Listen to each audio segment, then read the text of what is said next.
ना इब्रानियों की पत्री उसका 6वां अध्याय और उसके 9 वचन से आज हम देखेंगे। ठीक है? तैयार है मेरे साथ में? ठीक, सबसे पहली चीज़ इब्रानियों की पत्री 6वां अध्याय उसका 9 वचन में इस प्रकार से लिखा है, पर हे प्रियो यद्यपि अब यहाँ पर भी एक अधूरी चीज़ से शुरू होता है। अब जिन लोगों ने इसके पहले यानी कि कल बाइबल अध्ययन को किया होगा, उनको मालूम होगा कि पर अब यहाँ पर क्यों शब्द आया है। क्यों पर आया है? क्योंकि उसने 2 कंडीशन को रखा हमारे सामने। ठीक है कि नहीं? परमेश्वर ने 2 चीज़ों को हमारे सामने रखा। पहला चीज़ ये रखा कि देखो एक खेत में किसान अगर काम करता है तो वो काम स्वयं अपने लिए नहीं करता। सारी चीज़ें उसके लिए स्वयं के लिए नहीं होती हैं। जाग रहे हैं? हाँ, वो जिस भी बीज को लगा रहा है, जिस भी फसल को लगा रहा है, वो फसल का प्रतिफल वो नहीं पाता है, परंतु वो फसल, वो कटनी वो दूसरे के लिए कर रहा है। जाग रहे हैं। और हमने इस बात को भी देखा था कि अगर उसकी इतनी मेहनत करने के बाद अगर वो जल को देखा था हमने, वो जल किसको कहते हैं? ठीक है, जो भूमि का जल है वो जल किस चीज को दर्शाता है, हमने इस बात को भी देखा था। वो और जो बीज है वो किस बात को दर्शाता है। लेकिन हम इस बात को नहीं देखेंगे, हम इस बात को देखेंगे जो 9वां वचन जिससे जुड़ा हुआ है। और 9वां वचन जुड़ा हुआ है 7 और 8 वचन से।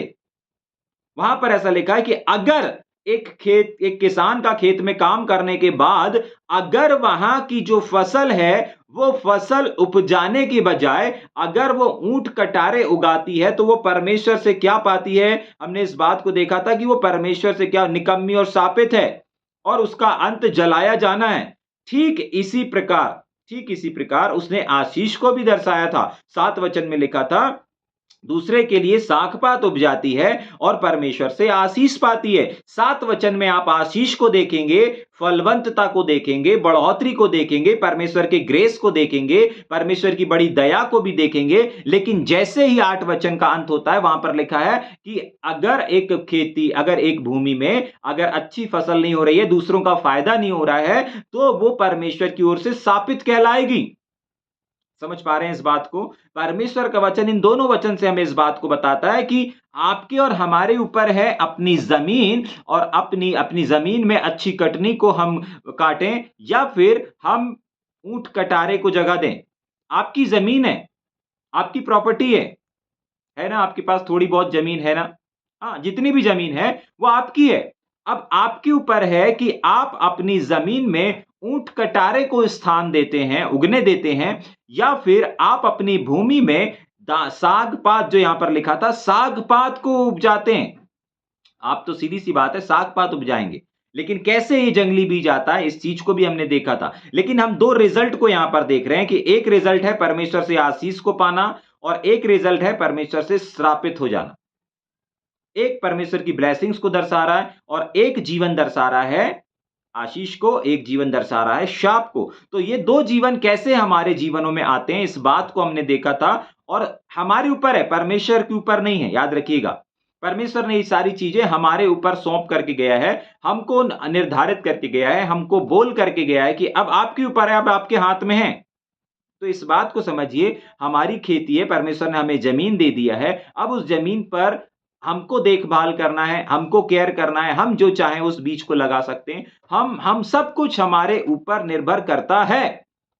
अब यहां पर रुकेंगे थोड़ा सा और अब आएंगे हम 9वें वचन में। तब जाकर के लिखा हुआ है पर 2 रिजल्ट को लेकर के 9वां वचन शुरू हो रहा है। एक रिजल्ट परमेश्वर से आशीष, एक रिजल्ट परमेश्वर से श्राप। अब उसके बाद इन दोनों को मिला करके 9वां वचन शुरू हो रहा है और 9वीं आयत इस प्रकार से करती है कि पर हे प्रियो यद्यपि हम ये बातें कहते तो हैं, दोनों चीजें दोनों रिजल्ट को तुमको बता तो रहे हैं। हाँ, कि अगर तुम्हारा जीवन लोगों के लिए आशीष का कारण होगा, अगर तुम्हारा जीवन तुम्हारे परमेश्वर के काम के लिए होगा तो तुम परमेश्वर से आशीष को पाओगे। अगर तुम्हारा जीवन परमेश्वर के राज्य को स्थापित करने के लिए है, परमेश्वर के कामों को करने के लिए है, लोगों की उन्नति के लिए है, लोगों की भलाई के लिए है, तो तुम निश्चय परमेश्वर की ओर से आशीष को पाओगे। और बहुत सारे लोग परमेश्वर की आशीषों को प्राप्त भी करते चले जा रहे हैं अपने जीवन में और अपने सेवकाई में। क्यों? क्योंकि वो दूसरों के लिए जीवन को जी रहे हैं। लेकिन उसके बाद 8 वचन में भी इस बात को बोला था कि देखो अगर ऊंट कटारे किस चीज को दर्शाते हैं, स्वयं के जीवन को दर्शाते हैं। कल हमने इस बात को भी देखा था कि कैसे पता चलता है कि एक व्यक्ति मसीह में बालक है अथवा सयाना हो चुका है। तो 9वां वचन इस बात को करता है कि देखो ये दोनों चीजों को जो मैंने तुम्हारे सामने रखा ना, पर हे प्रियो, यद्यपि ये बातें हम कहते तो हैं, कौन सी बातें? दोनों बातों को, उसके बाद तो भी तुम्हारे विषय में हम इससे अच्छी और उद्धार वाली बातों का भरोसा करते हैं। जाग रहे हैं? यहां पर लेखक इस बात को कहता है, यहां पर परमेश्वर इस बात को कह रहा है कि देखो हमने दोनों चीजों को तुम्हारे सामने तो रख दिया। जैसे आप पुराने नियम को पढ़ेंगे, पुराने नियम में भी आपको दो चीजें मिलेंगी। क्या मिलेंगी? आप यहोशू की किताब को पढ़ेंगे, वहां पर आपको मिलेगा कि देखो मैंने आशीष और श्राप दोनों तुम्हारे सामने रख दिया है। जैसे उस पुराने नियम में परमेश्वर ने अपने वचन के द्वारा, अपने लोगों के द्वारा हमारे और उस समय के लोगों के सामने आशीष और श्राप दोनों रख दिए थे। और परमेश्वर का वचन कहता है कि अब तुम जिसको चाहो चुन लो। आशीष को चुनना हो आशीष को चुन लो, श्राप को चुनना है श्राप को चुन लो। जाग रहे हैं? तो ये सिस्टम बदला नहीं है। आज भी परमेश्वर ने हमें स्वतंत्र रखा है, क्योंकि परमेश्वर स्वतंत्र है। परमेश्वर अपने लोगों को जो उसके ऊपर विश्वास करते हैं स्वतंत्र रखना चाहता है, और स्वतंत्र रखा हुआ भी है। आज भी हमारे सामने परमेश्वर हमसे कोई जबरदस्ती नहीं करता, परमेश्वर हमसे कोई प्रेशराइट नहीं करता, परमेश्वर हम पर कोई दबाव नहीं डालता कि हम उसकी आराधना करें, परमेश्वर हम पर दबाव नहीं डालता कि हम उसके वचन का प्रचार करें, परमेश्वर हम पर दबाव नहीं डालता कि हम उसके वचन को एक स्थान से दूसरे स्थान पर लेकर के जाएं। परमेश्वर दबाव नहीं डालता। हाँ, लेकिन परमेश्वर कुछ करता है, वो यही लिखा हुआ है। क्या लिखता है? मैं इससे भी कहीं बढ़ करके क्या करता हूं? भरोसा रखता हूं। तो आपको मालूम है, आपका और हमारा परमेश्वर हर एक सेवक पर, हर एक सेवकाई पर, क्योंकि वो सेवकाई परमेश्वर ने आपको विश्वास योग्य समझ करके एक सेवकाई को दिया है, और परमेश्वर उस सेवकाई को जब दिया है तो उस पर भरोसा कर रहा है।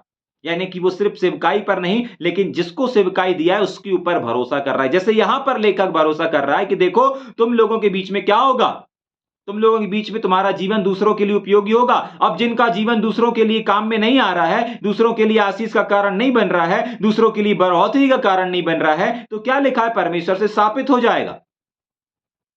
हाँ, और अंत उसका क्या होगा? जलाया जाएगा। मतलब उसका जीवन नाश हो जाएगा।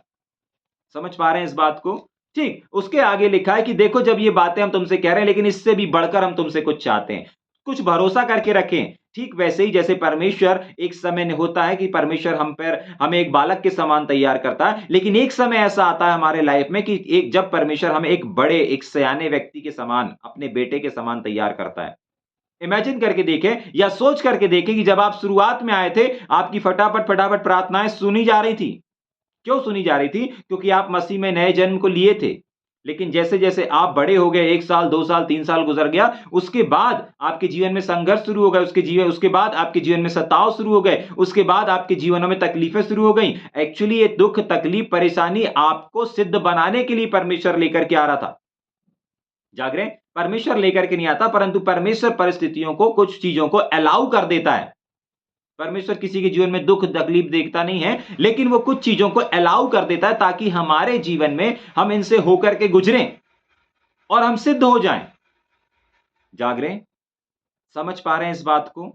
तो परमेश्वर चाहता है कि इससे भी कहीं बढ़ करके, मतलब अगर परमेश्वर यहां सिर्फ आशीषों की बात कर रहा है, तो यहां पर परमेश्वर इन आशीषों से भी कहीं बढ़ करके आपके और ऊपर और हमारे ऊपर भरोसा रखा है कि तुम सिर्फ आशीष को नहीं पाओगे, परंतु इन आशीषों से कहीं बढ़कर चीजों को और बातों को और आशीषों को अपने जीवन में देखोगे। समझ पा रहे हैं इस बात को?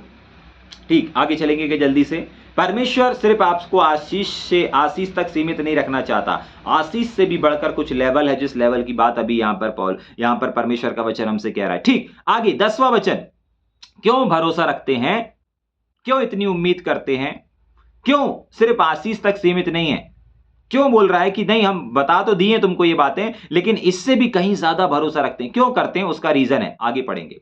क्योंकि परमेश्वर अन्यायी नहीं है कि तुम्हारे काम और उस प्रेम को भूल जाए जो तुमने उसके नाम के लिए इस रीति से दिखाए कि पवित्र लोगों की सेवा की और कर भी रहे हो। बस थोड़ा सा रुकेंगे हम यहां पर 10वें वचन में और इस बात को समझेंगे। परमेश्वर का वचन यहां पर बोल रहा है क्योंकि परमेश्वर अन्यायी नहीं है। याद रखिए, हर एक वो काम, हर एक वो चीज जो आपने परमेश्वर के राज्य के लिए किया है, चाहे दान को दे करके, चाहे भेंट को दे करके, चाहे किसी की पहुनाई करके, चाहे चर्च में झाड़ू लगा करके, चाहे दरबार में सफाई करके, चाहे दरबार में दरी दे करके, चाहे कोई भी चीज, चाहे पास्टर को भेंट दे, कुछ भी अगर आपने परमेश्वर के राज्य के लिए अपने आप को खोला है, अपने मन को खोला, अपने हृदय को खोला, अपने पर्स को खोला, अपने घर को खोला, जिस भी अपनी जमीन को खोला, जहां पर भी आपने परमेश्वर के राज्य के लिए परिश्रम किया है, तो एक चीज को याद रखिए, परमेश्वर अन्यायी नहीं है। अगर आपके पास साधन नहीं था लेकिन आपको किसी ने प्रार्थना के लिए बुलाया, आपके पास साधन ना होने के बावजूद भी आप परमेश्वर पर भरोसा करके निकल गए, आपकी गाड़ी में, बाइक में पेट्रोल नहीं था लेकिन फिर भी आप गए, परमेश्वर अन्यायी नहीं है कि भूल जाएगा, नहीं। परमेश्वर का वचन कहता है परमेश्वर अन्यायी नहीं है। जो अन्यायी लोग रहते हैं ना, जो गलत कर लोग रहते हैं ना, वो भूल जाते हैं, लेकिन परमेश्वर साफ कह रहा है कि नहीं, मैं अन्यायी नहीं हूं। परमेश्वर अन्यायी नहीं है कि भूल जाए। जाग रहे? हां, लेकिन परमेश्वर कुछ चीज है जिसको भूलता भी है। कुछ बातें हैं जिनको परमेश्वर भूलना तो छोड़ो, याद भी नहीं रखता। जाग रहे? उन चीजों को भी आज हम देखेंगे, ठीक है। लेकिन सबसे पहले इस बात को समझ जाइए कि परमेश्वर क्या करता है। परमेश्वर अन्यायी नहीं है, वो आपके किसी काम को भूला नहीं है। आपने रात में, दिन में परमेश्वर के लिए जो किया, परमेश्वर के लोगों के लिए जो किया, चर्च में आपने पंडाल को बांधा, आपने बांस गड़ाए, आपने चर्च में मट्टी डाली, आपने जो कुछ भी किया है, परमेश्वर भूला नहीं है। परमेश्वर भूला नहीं है। तो आज हम इस बात को देखेंगे कि कौन सी बात, कौन सा हमारा काम है जो परमेश्वर भूल गया है, और कौन सा हमारा काम है जो परमेश्वर नहीं भूला है। ठीक है, 10 वचन से हम क्या देखने जा रहे हैं, कौन सा वो काम है हमारे सेवकाई का, वो कौन सा वाला भाग है। याद रखिएगा, चर्च में मट्टी डालने वाला भाग है, चर्च में झाड़ू लगाने वाला, तंबू गड़ाने वाला, लोगों को बुलाने वाला, लोगों को फोन करके उत्साहित करने वाला, लोगों के लिए प्रार्थना करने वाला। कौन सा वो काम है जो परमेश्वर भूल गया है, कौन से वो काम है जो परमेश्वर को आज भी याद है, और उसका परमेश्वर न्याय करेगा। जाग रहे हैं? देखेंगे क्या मेरे साथ में? जल्दी से वापस पढ़ेंगे इस वचन को, मैं पढ़ देता हूं। क्योंकि परमेश्वर अन्यायी नहीं है, नहीं है, नहीं है। ठीक, उसके आगे, क्यों अन्यायी नहीं है? क्योंकि वो ऐसा परमेश्वर नहीं है कि वो तुम्हारे कामों को जो तुमने किया है भूल जाए। ठीक, तो हम किस बात को देखने जा रहे हैं कि कौन से वो काम है जिनको परमेश्वर भूलता नहीं है। जाग रहे हैं? कौन से वो काम है जिनको परमेश्वर भूलता नहीं है। तो आज आपने हो सकता है बहुत कुछ किया होगा परमेश्वर के लिए, बहुत कुछ किया होगा, लेकिन आज मैं आपको बताना चाहता हूं कि हर एक काम जो आपने प्रभु के लिए किया है, उन सारे कामों को परमेश्वर ने याद नहीं रखा है। जाग रहे हैं? लेकिन हां, कुछ ऐसे काम हैं जिनको परमेश्वर ने याद रखा है और भूलेगा नहीं, और भूल भी नहीं सकता। क्यों भूल नहीं सकता, उस चीज को भी देखेंगे, ठीक है। लेकिन सबसे पहले आगे पढ़ेंगे। भूल जाए जो तुमने उसके नाम के लिए इस रीति से दिखाए कि पवित्र लोगों की सेवा की और कर भी रहे हो। तो सबसे पहली चीज हम इस बात को देखेंगे, कौन से वो काम हैं जो परमेश्वर ने अभी तक नहीं भूला है। ठीक है, सबसे पहली चीज, हर एक वो काम, इससे कोई फर्क नहीं पड़ता कि आपने क्या काम किया, फर्क इससे पड़ता है कि आपने किसके लिए किया। आपने अगर चर्च में झाड़ू लगाया, किसके लिए लगाया। आपने अगर चर्च में पंडाल में तंबू को गड़ाया, पर्दों को लगाया, मैटीन को बिछाया, कुर्सियों को बिछाया, चेयर को बिछाया, स्टेज के काम किया, माइक के काम किया, प्रचार किया, टीचिंग दिया, एक स्थान से दूसरे स्थान पर गए, आपने जो कुछ भी काम किया है परमेश्वर के लिए आज तक, किसी सेवकाई में भाग बने, जाकर के भाग बने, धन के रूप में भाग बने, किसी भी रूप में आप क्यों भाग ना बने हो, इस बात को याद रखिए, परमेश्वर सिर्फ उन कामों को न्याय करेगा और उन कामों को स्मरण रखता है, उन कामों को नहीं भूलता जो लोग उसके लिए करते हैं। हां, उसके लिए।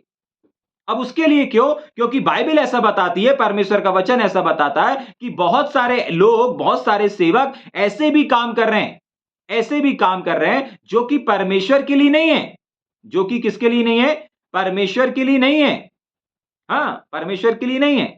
वो क्या कर रहे हैं? मनुष्यों को क्या कर रहे हैं? मनुष्यों को दिखाने के लिए कर रहे हैं। किसके लिए कर रहे हैं? दिखाने के लिए काम कर रहे हैं।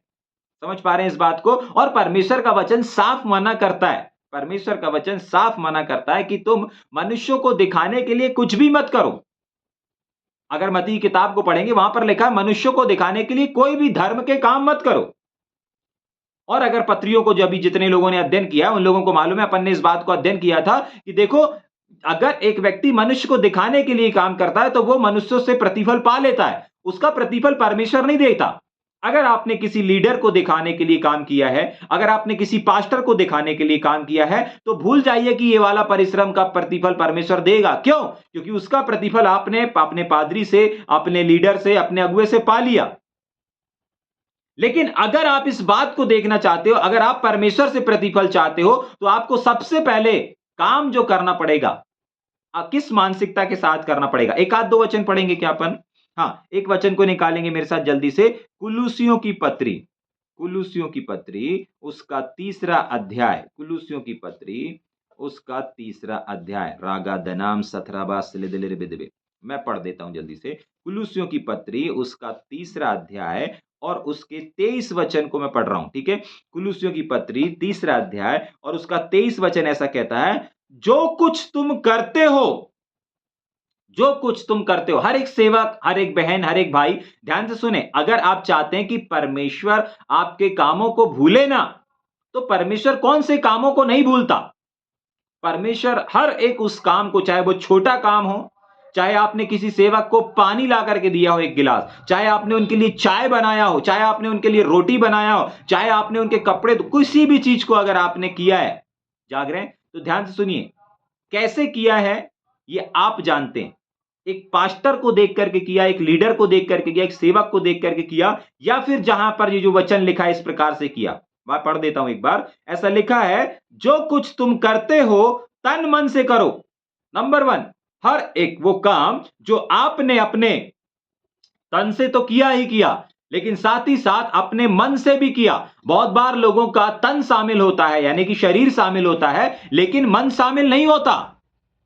हाँ, बहुत बार ऐसा देखा जाता है, लोग कामों को तो करते हैं, लोग सेवा को तो करते हैं, लेकिन करते करते वो क्या करते रहते हैं? बुड़बुड़ाते रहते हैं, कुड़कुड़ाते रहते हैं, जो कि ना कि परमेश्वर को पसंद आता है और ना कि परमेश्वर के लोगों को।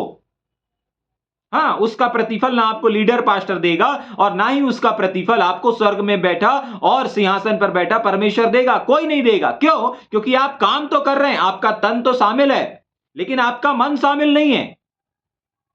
जाग रहे? इसीलिए परमेश्वर का वचन कहता है कि तुम जो कुछ भी कर रहे हो ना, तन और मन से करो। और हर एक वो काम जो आपने तन से भी किया है और मन से भी किया है। मन पता है कब शामिल होता है? जब आप जिस काम को कर रहे हो ना, उस काम को आप हर्ष के साथ कर रहे हो। एक बोझ, एक जिम्मेदारी समझ करके, एक लोड समझ करके, एक बोझ समझ करके अगर कर रहे हो, तो वो उसमें हर्ष नहीं है, उसका प्रतिफल नहीं है। लेकिन अगर जॉयनेस के साथ कर रहे हो, तो आपको पता चलेगा, वहां पर आपका मन शामिल है। लोगों को पता चलेगा, नहीं यार ये तो आनंद के साथ कर रहा है, लगता है पूरे आनंद के साथ, पूरे मन के साथ कर रहा है, पूरी शिद्दत के साथ कर रहा है। लोगों को लगना चाहिए कि नहीं, आप अगर चर्च में झाड़ू भी लगा रहे हो तो कुड़ कुड़ के नहीं लगा रहे हो, परंतु हर्षित होकर के लगा रहे हो। चेयर बिछा रहे हो, लोगों को सुसमाचार सुना रहे हो, आराधना कर रहे हो, कुछ भी आप कर रहे हो, हर्षित हृदय से करें। ये जो हर्षित हृदय है ना, ये आपके मन को दर्शाता है। और यही यहां पर लिखा है कि तुम जो कुछ भी करते हो, इससे कोई फर्क नहीं पड़ता। आप पुलपेट का काम कर रहे हो, या मैटीन बिछाने का काम कर रहे हो, या झाड़ू लगाने का काम कर रहे हो, या लोगों को उत्साहित करने का काम कर रहे हो, या काउंसलिंग करने का काम कर रहे हो, कुछ भी कर रहे हो, इससे कोई फर्क नहीं पड़ता। फर्क इससे पड़ता है परमेश्वर को कि आप कैसे कर रहे हो, किस मन से कर रहे हो। इस बात को समझना सबसे इंपॉर्टेंट है। परमेश्वर अगर अन्याय नहीं है, तो किस बात का अन्याय नहीं है? अगर आपने अधूरे मन से किया है, तो वो तो उसका भी न्याय करेगा। बोलेगा इसको तो मैं याद ही नहीं करता, इसका तो मैं प्रतिफल ही नहीं दूंगा। मैंने खुद कहा है, मैं तो खुद अपने वचन में लिख करके दे दिया हूं, जो कुछ करो तन मन से करो। तुम्हारा तन तो शामिल था, तुम्हारा मन शामिल नहीं था, और मेरी दृष्टि तुम्हारे तन पर नहीं, लेकिन मैंने अपने वचन में क्या लिखा है कि परमेश्वर की दृष्टि लोगों के हृदयों पर लगी रहती है, यानी कि मन पर लगी रहती है, और तुम्हारा मन तो शामिल नहीं था। तुम प्रार्थना में आ गए, तुम उपवास में आ गए, तुम संडे सर्विस आ गए, तुम काम तो कर रहे थे, सब कुछ कर रहे थे, लेकिन मन से नहीं कर रहे थे। और मन से एक व्यक्ति नहीं कर रहा है, कैसे पता चलेगा? जब एक व्यक्ति जॉय के साथ नहीं करेगा, हर्ष के साथ नहीं करेगा। जब एक व्यक्ति जॉय के साथ नहीं करता है, हर्ष के साथ नहीं करता है, तो समझ जाइए कि वो उसका तन शामिल है, मन शामिल नहीं है। ठीक, दूसरी चीज, पहली चीज हमने देखी कि तन मन से करना है तो ही परमेश्वर उसका क्या करेगा, प्रतिफल आपको देगा। दूसरी चीज, सबसे इंपॉर्टेंट चीज, और वो ये है कि जो कुछ तुम करते हो तन मन से करो, यह समझकर अपनी मानसिकता ये रखें कि मैं जो कुछ भी कर रही हूं या जो कुछ भी कर रहा हूं वो मनुष्यों के लिए नहीं कर रहा हूं। आपने अगर अपने पास्टर के लिए, अपने लीडर के लिए, अपने अगुओं के लिए कुछ भी किया है, आप ये समझ करके मत करिए कि आप उनको देंगे या आप उनकी कुछ सेवा करेंगे तो वो कुछ आशीष दे देंगे, नहीं। आप उनको सिर्फ और सिर्फ परमेश्वर के एक सेवक के समान आदर करें। परमेश्वर का जन है, ये सोच करके करें। समझ पा रहे हैं? मैं इनके साथ नहीं कर रही हूं, मैं इनके साथ नहीं कर रहा हूं, मैं परमेश्वर के साथ कर रहा हूं।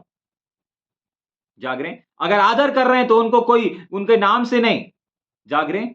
हाँ, उनका नाम समझ करके नहीं कि मैं इस भाई का आदर कर रही हूं, मैं इस बहन का आदर कर रहा हूं। ठीक है? ऐसे नहीं। समझ पा रहे हैं? कैसे करना है? मनुष्यों की समझना ही नहीं है। अपनी मानसिकता को ऐसा कर लीजिए, ऐसा लिखा हुआ है, यह समझ करके आपको काम करना है कि मनुष्यों के लिए मैं नहीं कर रहा हूं। चर्च में झाड़ू लगा रहा हूं, मैं पास्टर के लिए नहीं लगा रहा हूं। मैं कुर्सियां बिछा रहा हूं, मैं लीडर्स के लिए नहीं बिछा रहा हूं। मैं अरेंजमेंट वाले जो लोग हैं उनके लिए नहीं कर रहा हूं।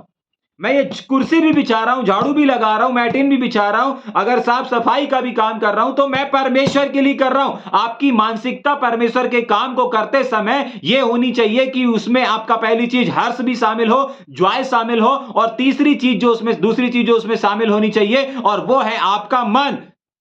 जाग रहे हैं? और आपका मन कब शामिल रहेगा? जब आप हर्षित रहेंगे। अगर आप मन शामिल है बोल रहे हैं और आप हर्षित नहीं है तो आप झूठ बोल रहे हैं।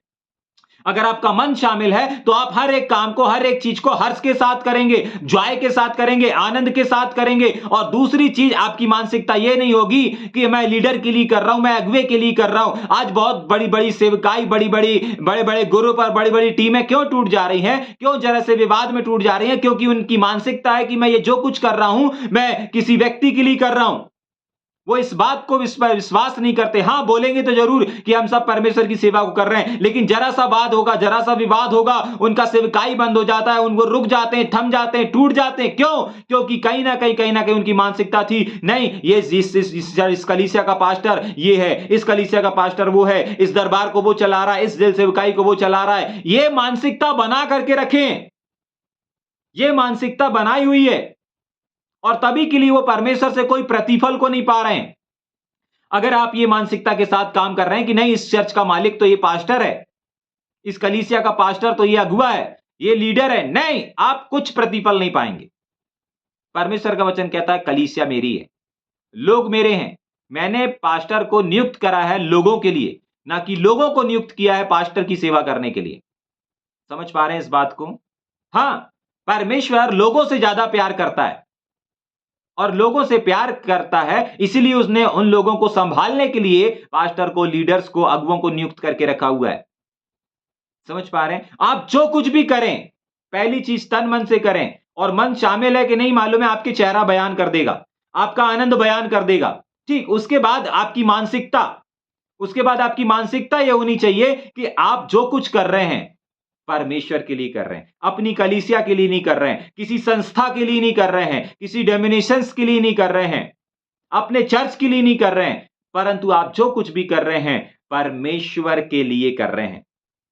और जो लोग इस प्रकार से काम करते हैं, नहीं मैं मनुष्यों के लिए नहीं कर रहा हूं, नहीं मैं परमेश्वर के लिए कर रहा हूं, मैं आनंद के साथ कर रहा हूं, मैं मन से कर रहा हूं, उन हर एक किए हुए काम ऐसे रीति से, इस रीति से, इस पैटर्न के अनुसार अगर जितने भी लोग, आप जो भी कामों कर रहे हैं, उन सारे कामों का परमेश्वर बड़े से बड़ा प्रतिफल आपको देगा।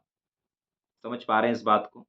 बड़े से बड़ा प्रतिफल आपको मिलेगा। क्यों मिलेगा? क्योंकि उसने वचन में लिखा है, मैं अन्यायी नहीं हूं, तुमने काम किया है। और हम जिस विषय को, जिस बात को देख रहे थे वो क्या है? 10 वचन का दूसरा भाग क्या है? जो तुमने उसके नाम के लिए किया।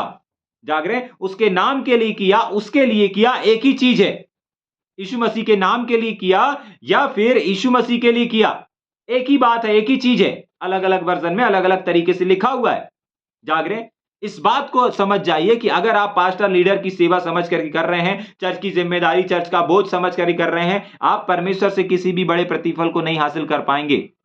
लेकिन लेकिन अगर आप तन मन से करेंगे, मनुष्यों की नहीं समझ करके करेंगे और परमेश्वर की है सेवा, परमेश्वर का ये काम है, ये समझ कर करेंगे, तो याद रखिए हर एक-एक काम लिखे जा रहे हैं। हर एक-एक काम परमेश्वर लिख रहा है। वो बोल रहा है, नहीं इसने मेरे लिए किया, नहीं इसने मेरी थिंकिंग के लिए साथ किया, इसने मेरा विचार करके किया, इसने मेरा समझ करके किया है। हर एक वो काम, हर एक वो जिम्मेदारी, हर एक छोटा-बड़ा काम जो आप परमेश्वर का समझ करके कर रहे हैं ना, परमेश्वर उन सब का हिसाब रखा हुआ है और अंत में आपकी आशा पूरी होगी और आपको छोटा पुरस्कार नहीं लेकिन बड़ा पुरस्कार से नवाजा जाएगा। क्यों? क्योंकि आप 10वां वचन में जो लिखा हुआ है ना, आपने परमेश्वर के नाम के लिए किया, परमेश्वर के लिए किया। किसी संस्था को ऊंचा उठाने के लिए, किसी नाम को ऊंचा उठाने के लिए, किसी पास्टर की तारीफ करने के लिए आपने गवाही नहीं दिया। बहुत बार लोग क्या करते हैं, गवाहियां भी देते हैं तो चर्च को उठाने के लिए, चर्च को बढ़ाने के लिए, चर्च की तारीफ, पास्टर की तारीफ, सेवकाई की तारीफ सुनना पसंद करेंगे। जाग रहे हैं? वहां पर परमेश्वर नहीं हिसाब किताब करेगा, उनका हिसाब नहीं दर्ज किया जाएगा। हाँ, क्यों? कुछ लोग करते हैं ना कि चर्च की तारीफ हो, चर्च का नाम बढ़े, चर्च के पादरी का नाम बढ़े, इसके लिए क्या करते हैं? गवाहियों को रिकॉर्ड करते हैं। हाँ, और रिकॉर्डिंग भी ऐसी होगी कि उसमें चर्च का नाम होगा या फादर का नाम होगा या पास्टर का नाम होगा या फिर किसी सेवक का नाम होगा या किसी वक्ता का नाम होगा और उसको फैलाते जाएंगे। जाग रहे हैं? आपको और हमको यीशु मसीह को फैलाना है। जाग रहे हैं? आपको और हमको परमेश्वर के राज्य को फैलाना है, ना कि अपने चर्च को फैलाना है, ना कि अपनी सेवकाई को बढ़ाना है, ना कि अपनी सेवकाई को फैलाना है। जब आप परमेश्वर के वचन को फैलाएंगे, जब आप परमेश्वर के राज्य को फैलाएंगे, ऑटोमैटिक क्या होगा? ऑटोमैटिक आपका सेवकाई बढ़ने लगेगा। जब आप फोकस कर लेंगे कि नहीं मुझे परमेश्वर के काम को करना है, मुझे परमेश्वर को बांटना है, मुझे परमेश्वर के वचन को फैलाना है, तब समझ जाइएगा कि ऑटोमैटिक क्या होना लगेगा? ऑटोमैटिक आपका सेवा बढ़ने लगेगा, ऑटोमैटिक आपका बोझ बढ़ना लगेगा, ऑटोमैटिक आपके घर में, आपके चर्च में, आपके ग्रुप में लोग बढ़ने लगेंगे। समझ पा रहे हैं? जिस दिन आप अपने मानसिकता को ये बना लेंगे कि मैं जो कुछ करूँगा तन मन से, दूसरा मैं मनुष्यों की नहीं समझूँगा कि ये मनुष्यों का काम है, तीसरा मैं परमेश्वर का समझ करके काम करूँगा। मैं झाड़ू लगाऊँगा परमेश्वर के लिए झाड़ू लगा रहा हूँ, ये समझ करके लगाऊँगा। मैं सफाई कर रहा हूँ, मैं परमेश्वर की सफाई कर रहा हूँ, ये सोच करके लगाऊँगा। मैं कहीं एक जगह से दूसरी जगह पर जा रहा हूँ, मैं परमेश्वर के लिए जा रहा हूँ, ये सोच करके जाऊँगा। हर एक काम जो आप परमेश्वर के लिए करते हैं, अपनी मानसिकता ऐसी रखिए कि नहीं मैं परमेश्वर के लिए कर रहा हूँ। मैं परमेश्वर के लिए जा रहा हूँ। किसी के लिए दुआ करने जा रहे हैं, नहीं मैं परमेश्वर के लिए जा रहा हूँ। परमेश्वर के लिए जा रहा हूँ। परमेश्वर के लोगों के लिए जा रहा हूँ। जाग रहे हैं? मनुष्यों की है ये समझ करके नहीं करें, परमेश्वर का काम है ये समझ करके करें। जाग रहे हैं? और परमेश्वर की दृष्टि आपके मन पर ही लगी रहती है। कहीं से हमको दान दशमांश मिलेगा इसलिए काम ना करें और इसलिए सेवा ना करें। इसलिए उसके पीछे ना भागें। नहीं, परंतु इसलिए परमेश्वर आपको प्रतिफल देगा। जाग रहे हैं? समझ पा रहे हैं? क्या लिखा है वापस पढ़ेंगे 10वें वचन को, उसके बाद फिर अपन आगे चलेंगे। क्योंकि परमेश्वर अन्यायी नहीं है कि तुम्हारे काम को और उस प्रेम को भूल जाए। तो परमेश्वर उन कामों को नहीं भूलता जो लोग तन से करते हैं, मन से करते हैं और मनुष्यों का नहीं परंतु परमेश्वर की ये समझ करके आप जो कुछ कर रहे हैं, उनमें से किसी भी काम को परमेश्वर भूला नहीं है। जाग रहे हैं? हाँ, भूला नहीं है। अगर आप परमेश्वर को ये समझ करके परमेश्वर के वचन को या इस बाइबल अध्ययन को या कोई भी वचन को आप ये समझ करके सुन रहे हैं कि नहीं, ये भाई बात कर रहा है, ये वक्ता बात कर रहा है, तो परमेश्वर आपसे आपको आपके इस काम को, आपके इस समय को नोटिस नहीं करेगा। लेकिन अगर आप इस बात को इस मानसिकता के साथ इसमें जुड़ेंगे या इसमें शामिल होंगे कि नहीं परमेश्वर मुझसे बात कर रहा है, ये परमेश्वर का काम है, मुझे परमेश्वर की आवाज को सुनना है। जाग रहे हैं? तो निश्चय परमेश्वर आपके इस 1.5 घंटे के समय को भी नोट कर लेगा और इसका भी प्रतिफल देगा। जाग रहे हैं? आपकी आयु में वो आपकी आयु बढ़ा देगा। जितना समय आप परमेश्वर के राज के लिए परमेश्वर का सोच करके कर रहे हैं, उन सब चीज़ों में क्या करता जाएगा? आपकी आयु को बढ़ाता जाएगा, आपको आशीषों से भरता जाएगा। क्यों? क्योंकि उसका वचन कहता है मैं अन्यायी नहीं हूँ। उसका वचन कहता है मैं अन्यायी नहीं हूँ, मैं न्यायी हूँ। मैं तुम्हारे कामों को भूलूँगा नहीं जो तुम मेरे लिए कर रहे हो। क्या लिखा है उसके आगे? भूल जाऊँ जो तुमने उसके नाम के लिए यानी कि प्रभु यीशु मसीह के नाम के लिए किया है, यीशु मसीह के लिए किया है। हर एक वो काम जो आपने प्रभु यीशु मसीह को मानसिकता में रख करके किया है, परमेश्वर किसी भी काम को भूला नहीं है। और आगे पढ़ेंगे। और पवित्र लोगों की सेवा और भी कर भी रहे हो। जाग रहे हैं? आपके कामों को भूला नहीं है, लोग भूल गए होंगे। आपने लोगों के साथ अच्छाई किया ना, आपने लोगों के साथ भलाई किया ना, लोग भूल गए, आपका एहसान तक नहीं मान रहे, आपको धन्यवाद भी नहीं दे रहे, आपको पूछ भी नहीं रहे। अरे भाई, आपने इतने साल हमारे साथ सेवा किया, इतने साल आपने ये किया, इतने साल आप हमारे चर्च की देखरेख कर रहे थे, इतने साल आपने हमारे चर्च में काम किया, ये किया, वो किया। लोग आपको हो सकता है धन्यवाद भी नहीं दे रहे होंगे। आपके कामों को भूल गए होंगे, लेकिन एक है जो कहता है मैं नहीं भूला हूं। एक है जो कहता है नहीं, मैं भूल ही नहीं सकता, मैं तो प्रतिफल दूंगा भाई।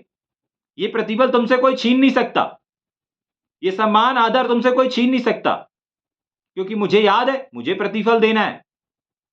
और तुम आज भी उस काम को कर रहे हो। आज भी तुम अगर सेवा कर रहे हो, क्या लिखा लास्ट लाइन में, और पवित्र लोगों की सेवा और कर भी रहे हो, की है और कर भी रहे हो। मतलब तुम पहले भी परमेश्वर की सेवा समझ करके कर रहे थे, परमेश्वर का काम समझ करके कर रहे थे, और आज भी तुम अपने जीवन को जी रहे हो तो परमेश्वर का काम समझ करके ही कर रहे हो।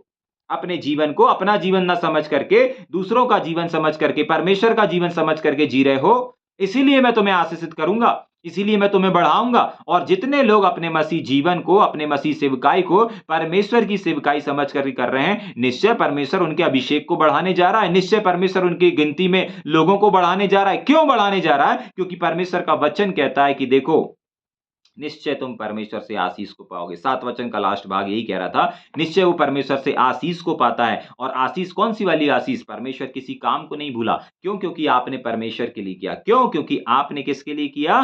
परमेश्वर और परमेश्वर के राज्य के लिए। आपने मनुष्यों के लिए नहीं किया है।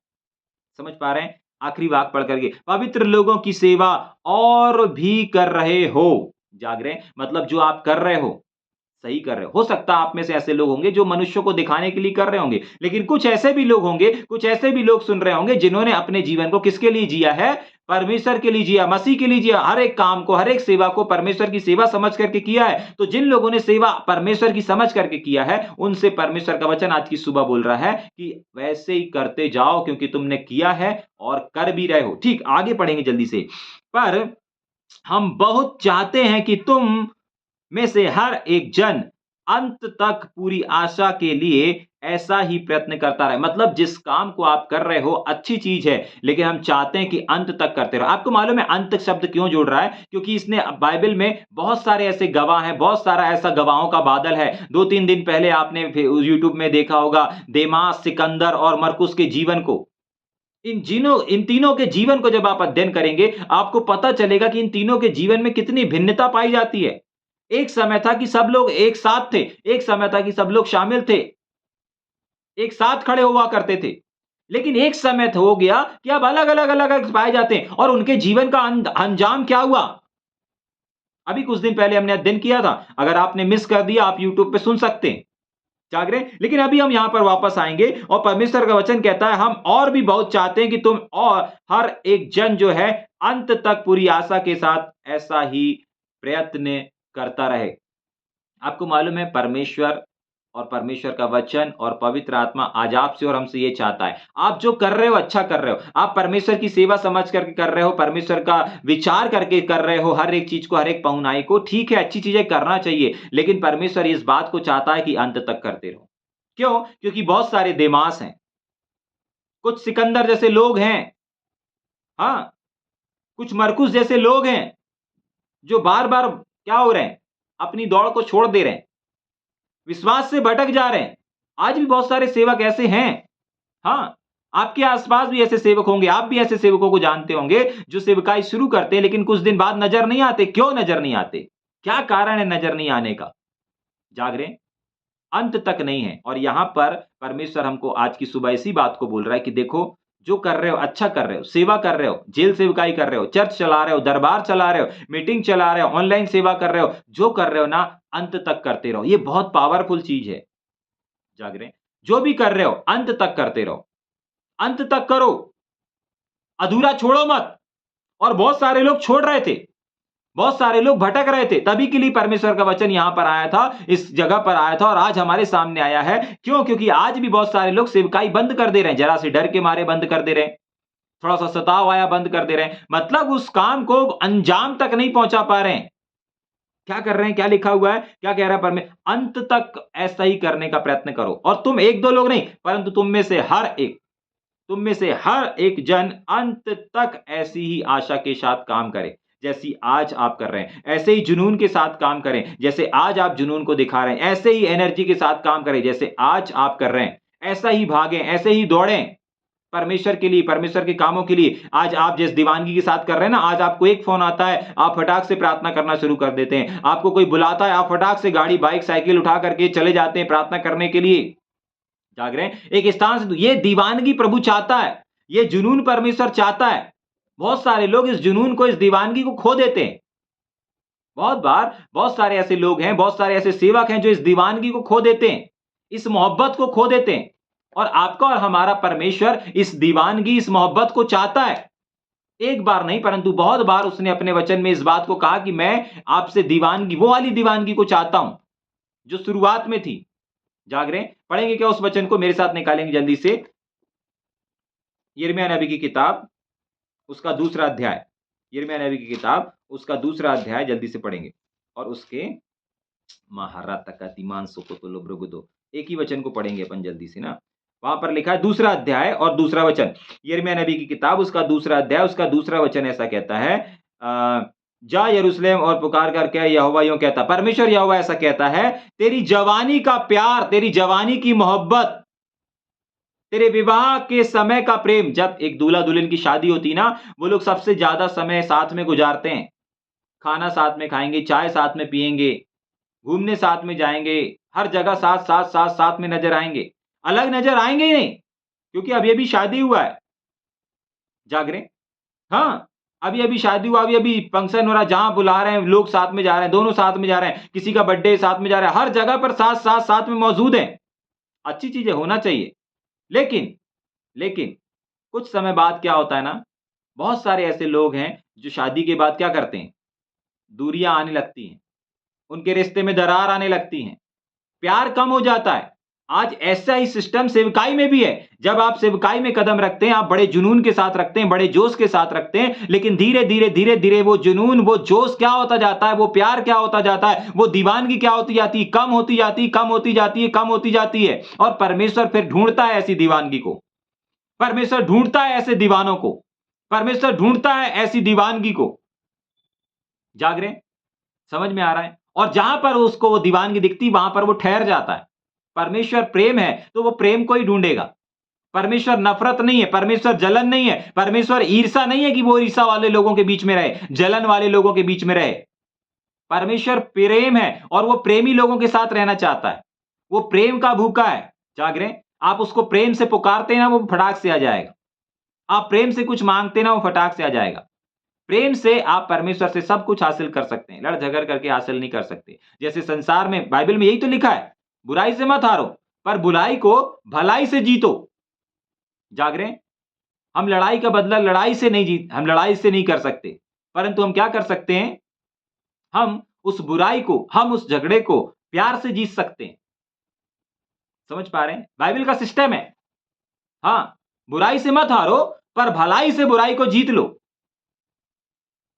लिखा है परमेश्वर के वचन में। तो आपको करना क्या है? आज की सुबह परमेश्वर आपसे क्या चाहता है? आप जो कर रहे हो, अच्छा कर रहे हो। जैसे को तैसा जवाब मत दो। वो बुरा है, बुरा रहने दो। जाग रहे हैं? आप समझा रहे हो, नहीं समझ रहा है, कोई बात नहीं, कोई बात नहीं। परमेश्वर का वचन कहता है, भलाई से जीत लो। जाग रहे हैं? समझ में आ रहा है?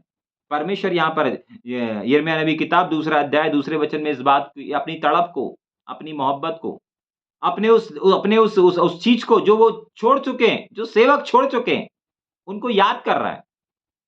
सोच करके देखें ना, परमेश्वर से कितना प्रेम नहीं दिखाया था। आज परमेश्वर क्या बोल रहा है? मैं तरस रहा हूं तुम्हारे उस वाले प्यार के लिए। जाग रहे हैं?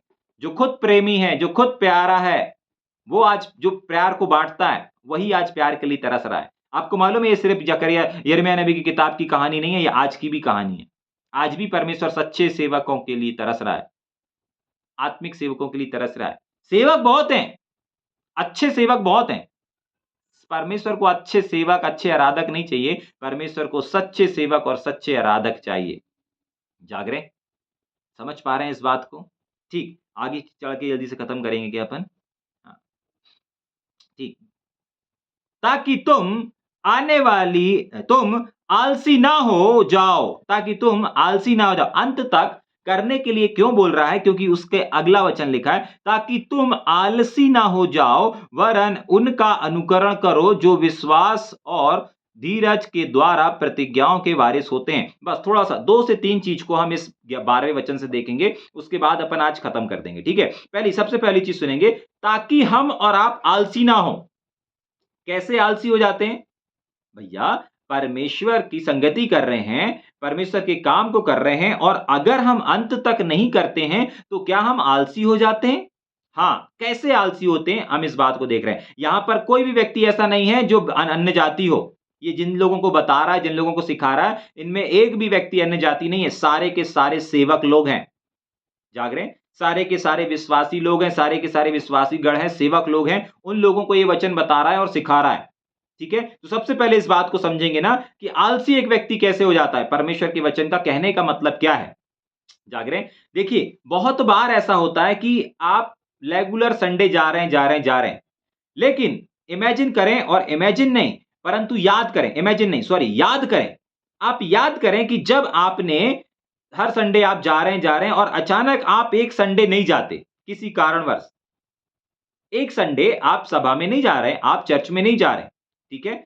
अब आप याद करके देखें कि उसके एक संडे आप नहीं गए, उसके बाद क्या हुआ? उसके बाद भी किसी ना किसी कारण से क्या हुआ? आप नहीं जा पाए। मतलब आपने एक एक बार नहीं गए, लेकिन इत्तेफाक क्या हो जाता है, आप दूसरी बार भी नहीं जा पाते। जाग रहे हैं? और इस बीच में कुछ होता है। इस बीच में आलस्य है, लापरवाही है, जो हमारे जीवनों में दस्तक दे देती है। जैसे एक मोबाइल को अगर आप सुबह चार्ज कर लिए और दूसरे दिन अगर चार्ज नहीं करेंगे, वो काम करना बंद कर देगा। वो काम नहीं करेगा। क्यों? क्योंकि उसको चार्ज होने के लिए चार्जर की आवश्यकता है, बिजली की आवश्यकता है। जाग रहे हैं? और एक पॉइंट की आवश्यकता है। एक चार्जर की आवश्यकता है, बिजली की आवश्यकता है और एक पॉइंट की आवश्यकता है। इन तीनों चीज़ों की आवश्यकता है, तब आप इन तीनों चीज़ों को एक साथ लेकर के आएँगे, तब आपका मोबाइल चार्ज होना शुरू हो जाएगा और कुछ घंटों के बाद आपका मोबाइल अच्छे से फुल चार्ज होगा और फिर से आप बात कर सकते हैं, फिर से आप वीडियो देख सकते हैं, फिर से आप प्रचार कर सकते हैं, फिर से आप सारी चीज़ों को कर सकते हैं। समझ पा रहे हैं इस बात को? हाँ। ठीक ऐसे ही परमेश्वर की संगति है। परमेश्वर के लोगों की संगति है, परमेश्वर के लोगों का झुंड है, परमेश्वर के लोगों की उपस्थिति है। क्या है? इस बात को समझिए। अगर आप एक मीटिंग में नहीं जाते, अगर आप एक मीटिंग में नहीं गए, याद करके देखिए, आप दूसरी मीटिंग में भी जाने का आपका मन नहीं करेगा। चले भी जाएंगे तो आधा मन से जाएंगे। क्यों ऐसा हुआ? क्योंकि आप वहां पर आलसी हो गए। क्यों यहां पर परमेश्वर का वचन हमसे इस बात को बोल रहा है कि भाई, जो तुम कर रहे हो सही कर रहे हो, बिल्कुल सही कर रहे हो, बिल्कुल सही सिखा रहे हो, बिल्कुल सही चीजों कर रहे हो, लेकिन क्या करो? करते जाओ, अंत तक करते जाओ। बंद नहीं करना, रुकना नहीं, डरना नहीं, भूखे रहना, प्यासे रहना परमेश्वर परमेश्वर के वचन के, परमेश्वर की उपस्थिति के, परमेश्वर की हुजूरी के, परमेश्वर के कामों के लिए, लोगों के साथ इकट्ठा होने के लिए, लोगों के साथ संगति करने के लिए, फेलोशिप करने के लिए। जाग रहे? हाँ। क्यों आलसी ना हो जाओ? उसको मालूम है, परमेश्वर को मालूम है, अगर एक बार एक सभा में नहीं गया, फिर वो दूसरी सभा में भी नहीं पहुंच पाएगा। फिर तीसरी में, फिर चौथी में। मैं बहुत सारे ऐसे लोगों को जानता हूं। जब हम लोग यूथ चलाते थे, यूथ में भी अगर एक यूथ में एक व्यक्ति नहीं आया, जाग रहे, दूसरे सप्ताह भी नहीं आएगा। बहुत बार हमारे साथ भी होता था। जब हम शुरुआती दिनों में थे, यूथ में जाते थे, एक सप्ताह अगर हम नहीं जा पाए तो इत्तेफाक ऐसा होता था कि हम दूसरे सप्ताह भी यूथ में नहीं पहुंच पाते थे, तीसरे सप्ताह भी नहीं पहुंच पाते थे। फिर बहुत प्रार्थना विनती करते थे, तब जाकर के पहुंच पाते थे और जब पहुंच जाते थे तो फिर रेगुलर हो जाते थे। जाग रहे हैं? हाँ, ऐसा होता है। परमेश्वर का वचन यहां पर ऐसे ही नहीं लिखा है कि कहीं आलसी ना हो जाओ। क्यों लगातार करने के लिए बोल रहा है? क्यों लगातार फेलोशिप करने के लिए बोल रहा है? क्यों लगातार सेवकाई करने के लिए बोल रहा है? क्यों परमेश्वर के कामों को लगातार निरंतर करने के लिए बोल रहा है? क्योंकि अगर आप ढीले पड़े ना, अभी इसके पहले हमने देखा था कि आप कटनी को नहीं काट पाएंगे। अभी यहां पर क्यों बोल रहा है कि भाई तुम अंत तक करते रहो? क्यों अंत तक करते रहो? इस बात को समझिए। क्यों अंत तक करना है? हुँ। क्यों आपको और हमको अंत तक इस चीज़ को करना है, इस बात को करना है? क्योंकि कहीं आप आलसी ना हो और आपको बहुत हल्के में लग रहा होगा आलसी, जाग रहे हैं? लेकिन आलसी आलसी एक व्यक्ति जब हो जाता है ना, कैसे आलसी होता है ये भी आज अपन ने देखा। जब आप परमेश्वर की संगति से दूर होते हैं, अपने फ्रेंड सर्कल से दूर होते हैं, कौन-सा वाला फ्रेंड सर्कल? जो विश्वासी वाला फ्रेंड सर्कल है। कौन-सा वाला फ्रेंड सर्कल? जो परमेश्वर के वचन, परमेश्वर की इबादत करने वाला सर्कल है। समझ पा रहे हैं? ऐसे सर्कल से, ऐसे जीवन से अगर आप दूर होते हैं, तो समझ जाइएगा, आप आलसी हो रहे हैं। जाग रहे हैं? और अलाल लोगों से परमेश्वर बहुत बहुत बहुत चिढ़ता है, नफ़रत करता है। परमेश्वर कहता है, "ए आलसी तू कब तक सोता रहेगा?" और जो आलसी करते हैं ना, उनके पास कभी पैसा नहीं रहता। जो अलाली करते हैं ना काम में, वो दरिद्रता दरिद्रता ही में जीवन को गुज़ारते हैं। समझ पा रहे हैं इस बात को? आपके जीवन में, आपके घर में अलाली दस्तक दे सकती है। कब दे सकती है? जब आप परमेश्वर की संगति से, परमेश्वर के लोगों की संगति से क्या हो रहे हैं? दूर जाते हैं ना, तब ये चीज़ें शुरू हो जाती हैं। जब आप फेलोशिप से कटने लगते हैं, जब आप मीटिंग सभा से कटने लगते हैं, दूर जाने लगते हैं, अलाली आपके पास आती है, आलस आपके पास आती है और वो क्या करती है? आपको परमेश्वर से, परमेश्वर की उपस्थिति से दूर कर देती है। यहाँ परमेश्वर का वचन 11 और 12 वचन में इसलिए लिख कह रहा है कि भाई तुम क्यों अंत तक करते रहो? क्यों रुको नहीं? मिस मत करो। कुछ भी हो जाए, संडे सर्विस मिस मत करो। कुछ भी हो जाए, जो भी चर्च की सभाएँ होती हैं, मिस मत करिए। आपको नहीं मालूम, आप चार्ज हो रहे हो। हो सकता है आपको प्रचार करने ना मिले, हो सकता है आपको वचन का प्रचार करने ना मिले, आराधना करने ना मिले, प्रार्थना करने ना मिले। जाग रहे हैं? लेकिन आपको जैसे आपको मोबाइल चार्ज करने के लिए पिन की आवश्यकता, एक पॉइंट की आवश्यकता पड़ती है, चार्जर की आवश्यकता पड़ती है और सबसे इंपॉर्टेंट बिजली की भी आवश्यकता पड़ती है। जाग रहे हैं? जब तक ये तीनों चीजें मिलेंगी नहीं, तब तक आपका मोबाइल ठीक से काम नहीं करेगा। ठीक उसी प्रकार जब पिता, पुत्र, पवित्र आत्मा, परमेश्वर का वचन, परमेश्वर के लोग और परमेश्वर का प्रकाशन, जब ये तीनों चीजें एक नहीं होंगी, एक साथ एक जगह इकट्ठे नहीं होंगे, परमेश्वर आपके जीवन को चार्ज कैसे करेगा? आप चार्ज कैसे होंगे? जाग रहे हैं? हाँ, समझ में आ रहा है? जो लोग संगति नहीं करते ना, उनकी बैटरी दिन प्रतिदिन डाउन होती है और होती चली जा रही है। आप देख लीजिए आपके आस-पास जो लोग होंगे, जो संगति नहीं कर रहे हैं, आज आप उनके आत्मिक स्तर को देख लीजिए, आज आप उनके विश्वास को देख लीजिए, आज आप उनके कॉन्फिडेंस को देख लीजिए। देख लीजिए, आपसे बेहतर और कोई नहीं जानता होगा। मेरे आस-पास के जो लोग हैं, मैं उनको जानता हूं। आपके आस-पास जो लोग हैं, आप इमेजिन करें, देखें, कौन से लोग हैं जो संगति में रहते थे? कौन से लोग हैं जो हर सभा में साथ में रहते थे? कौन से वो लोग हैं? जाग रहे हैं? और आज वो आपके साथ में नहीं है, तो उनका उनका जीवन कैसा है? बिना संगति के जीवन उनका अलाल का जीवन हो गया है और अलाली लोग दरिद्रता के भागी हो जाते हैं। हाँ, अलाली उनको दरिद्रता की ओर लेकर के चली जाती है। वापस पुरानी चीज़ों में लेकर के चली जाती है, पुराने स्वभाव में लेकर के चली जाती है, पुराने नेचर में लेकर के चली जाती है। ज़रा-सा मिस कर देना। आपको लगता है अरे एक ही मीटिंग में तो नहीं गया, 2 ही मीटिंग में तो नहीं गया, अरे एक ही संडे तो नहीं गया, 2 ही संडे तो नहीं गया। जाग रहे हैं? ऐसा नहीं है। आपको कुछ मिले ना मिले जगह, लेकिन जब आप फेलोशिप करते हैं, आप संगति करते हैं, आपको नहीं मालूम कि परमेश्वर क्या कर रहा है, आपको चार्ज कर रहा है। जाग रहे हैं? और जब आप चार्ज होकर के निकलेंगे, तब आप बहुत अच्छी रीति से कार्य करेंगे। जैसे आपका मोबाइल चार्ज हो जाता है, तो अच्छी रीति से काम करता है। आप साउंडली आवाज़ को सुन सकते हैं, गीत सुन सकते हैं, भजन सुन सकते हैं, प्रचार सुन सकते हैं। लेकिन जब आपकी बैटरी डाउन रहती है, आप बहुत धीरे-धीरे सुनेंगे, धीरे-धीरे सुनेंगे। ऐसे ही जो लोग संगति से दूर रहते हैं ना, उनकी बैटरी डाउन हो चुकी है। उनका विश्वास डाउन हो चुका है। कुछ भी चीज़ वो फ्लो में नहीं कर रहे हैं और जो लोग संगति कर रहे हैं ना, जो लोग संगति कर रहे हैं, ध्यान से सुनिएगा, और जो लोग बराबर संगति में बने हुए हैं, बराबर फेलोशिप में बने हुए हैं, पता है उनके साथ क्या हो रहा है? हाँ, उनका विश्वास बढ़ रहा है, उनका अभिषेक बढ़ रहा है, उनका एनॉइंटिंग बढ़ रहा है, उनका सेवकाई बढ़ रहा है। परमेश्वर उनको धीरे-धीरे, धीरे-धीरे उठा करके ले जा रहा है। परमेश्वर उनको पूँछ के स्थान पर नहीं रखा, परमेश्वर उनको सिर के स्थान में रखा है। किस लिए? क्यों रखा हुआ है? इस बात को समझिए। जाग रहे हैं? क्यों?